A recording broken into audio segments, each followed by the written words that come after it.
الحمد لله الذي وعد المحافظين على الصلاة أجرا عظيما وعد لهم في جنات الفردوس نعيما مقيما وأشهد أن لا إله إلا الله وحده لا شريك له وأشهد أن محمدا عبده ورسوله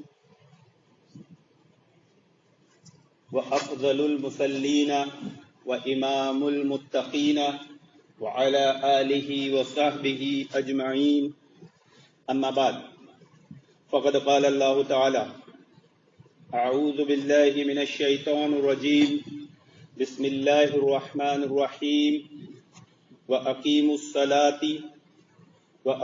الصلاة ولا تكونوا من المشركين أما بعد فولادی ارادے آج امت مسلمہ کی غفلت کا یہ عالم ہے محترم حاضرین کہ فولادی ارادہ کسے کہتے ہیں، فولادی ارادے کسے کہتے ہیں، اگر پوچھ لیا جائے تو اللہ ماشاء اللہ کوئی مسلمان بتا سکتا ہے یا سمجھا سکتا ہے۔ ایک طالب علم لندن میں علم حاصل کرنے گیا، وہ بڑا ہی دیندار اور بانمازی تھا، روز صبح اٹھتا، ٹھنڈے پانی سے وضو کرتا اور نماز ادا کرتا۔ ایک گڑیا جو اسے روز دیکھا کرتی تھی، کچھ دن بعد اس گڑیا سے رہا نہیں گیا اور اس گڑیا نے اس سے پوچھ لیا کہ تم اس کڑاکے کی ٹھنڈ میں صبح صبح یہ کیا کرتے ہو؟ تو اس نے کہا کہ میں وضو کرتا ہوں، نماز پڑھتا ہوں، اپنے رب کی عبادت کرتا ہوں۔ تو گڑیا نے کہا کہ ٹھیک ہے، تم یہ کام مؤخر کر کے بھی کر سکتے ہو، تاخیر سے بھی کر سکتے ہو، نیند پوری کر کے بھی کر سکتے ہو، اور نیند پوری کر کے کرنے کے بعد یہ ہوگا کہ تمہیں ایسے کڑاکے کی ٹھنڈ میں وضو کرنا نہیں پڑے گا، دن میں دھوپ نکل جاتی ہے، صبح دھوپ نکل جاتی ہے۔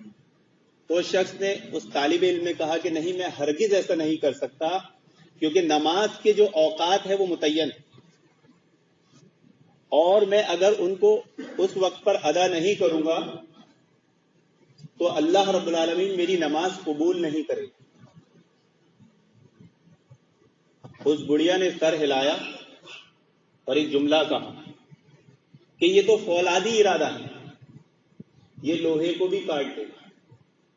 لیکن افسوس کے ساتھ کہنا پڑ رہا ہے محترم حاضرین کہ آج امت مسلمہ کی بڑی اکثریت فولادی ارادے کو نہیں جانتی۔ فولادی ارادہ کسے کہتے ہیں؟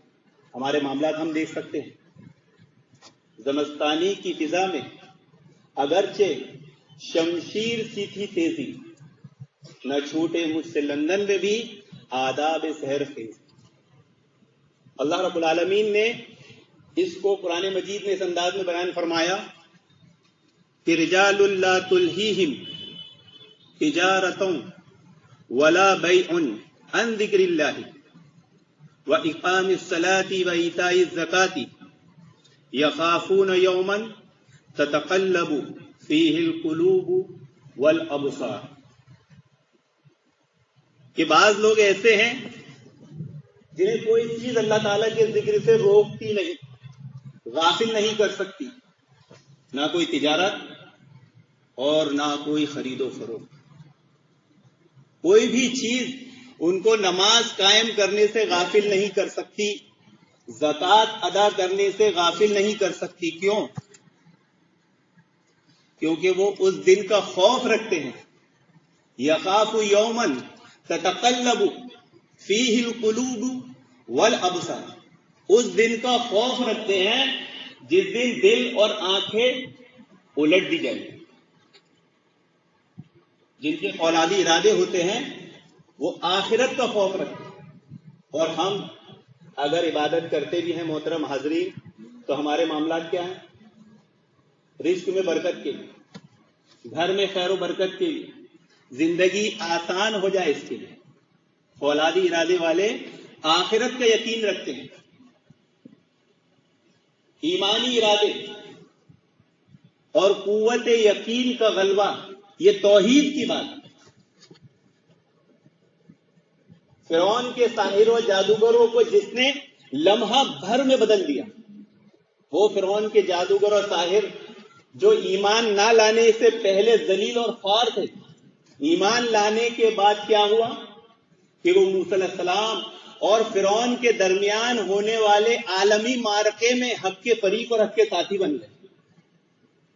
اور فرعون سے کیا کہا کہ اللہ رب العالمین کی روشن دلائل اور اللہ رب العالمین پر ہم تجھے ترجیح ہرگز نہیں دے سکتے، تجھے جو کرنا ہے کر گزر. یہ ایسا چیلنج تھا محترم حاضرین جسے فرعون نے کبھی زندگی میں سنا ہی نہیں تھا. اس کا پورا دربار سکتے میں آ گیا. اس ملحد، اس جبار کے سامنے کلمہ حق بلند کر دیا گیا. کس وجہ سے؟ یہ فولادی ارادے کی وجہ، جسے آج ہم مسلمان نہیں سمجھ رہے ہیں. حبیب بن زید رضی اللہ عنہ جب یہ مسلمہ کذاب کو توحید کی دعوت دینے گئے تو ظالم نے اپنی تلوار سے انہیں چھوٹے چھوٹے ٹکڑے کیا. مارا نہیں، ایسے مارا کہ پہلے چھوٹے چھوٹے ٹکڑے کر کے تڑپایا. اگر یہ کیفیت ہمارے ساتھ گزر جائے گی. حبیب بن زید رضی اللہ عنہ نے ایسی حالت میں اف تک نہیں کہا، اف ان کی زبان سے نہیں نکلا اور اپنی جان دے دی. یہ ہے فولادی ارادہ. یہ ہے وہ لوگ جن کا اجر اللہ رب العالمین کے پاس نور ہے، نور. حبیب بن عدی جب ان کو سولی پر لٹکایا جا رہا تھا تو انہوں نے خوشی خوشی میں شعر پڑھا کہ ایمان کی حالت میں مجھے قتل کیا جا رہا ہے تو کیا ہوا، موت کس کروٹ کس پہلو پر آئے، کیا بات، کیا پتا. یہ ہے وہ فولادی ارادے جو ایک مسلمان کو مشکل سے مشکل حالات میں بھی ثابت قدم رکھتے ہیں. لیکن ہم ہماری نمازوں کے حالات اور معاملات کو دیکھ لیں، فرائض کو ہی اگر دیکھ لیں تو سنت، نوافل، تہجد کا تو پھر اللہ ہی مالک. ہماری کیا پابندیاں ہیں، کیا اہتمام کرتے ہیں، جبکہ اللہ رب العالمین نے قرآن مجید میں وَأَقِیمُوا الصَّلَاةَ وَلَا تَکُونُوا مِنَ الْمُشْرِکِینَ، نماز قائم کرو اور مشرکوں میں سے مت ہو جانا. نماز عملوں میں سب سے بہترین عمل ہے اور ترک نماز سب سے بڑا گناہ. نماز عملوں میں ایسا عمل ہے جو انسان کو سعادت اور نیکی کی بلندیوں پر پہنچا دیتا ہے اور ترک نماز اسے مشرک بنا دیتا ہے.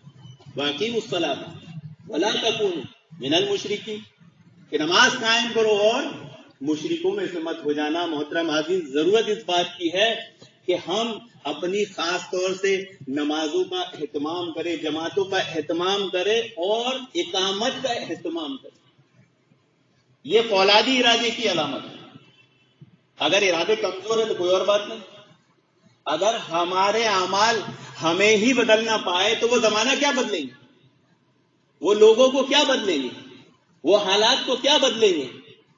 اگر ہم اپنے اعمالوں سے اپنے کو نہیں بدل پائے تو آج ضرورت اس بات کی امت مسلمہ کو کہ وہ اپنے فولادی ارادوں کو ظاہر کریں اور اعمال صالح کو ان اوقات میں ہی انجام دینے کی کوشش کرے. یہ تو میں نے ایک مثال دیا تھا نماز کی. ایسے ہی سارے اعمال صالح کے تعلق سے ہمیں سوچنا ہے، غور و فکر کرنا ہے، علم سے تعلق جوڑنا ہے. علم عبادت ہے، اس کے لیے بھی غور و فکر کرنا ہے، اس کے لیے بھی دوڑ و دھوپ کرنا ہے.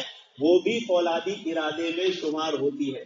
اللہ رب العالمین سے دعا ہے کہ اللہ رب العالمین ہم تمام مسلمانوں کو اپنے ارادوں کو فولادی بنانے کی توفیق عطا فرمائے اور جو بھی غلطیاں، کوتاہیاں، کمزوریاں، غفلتیں ہم میں ہیں اس کو دور فرمائے. آمین یا رب العالمین. اور ہمارے علم کو ہمارے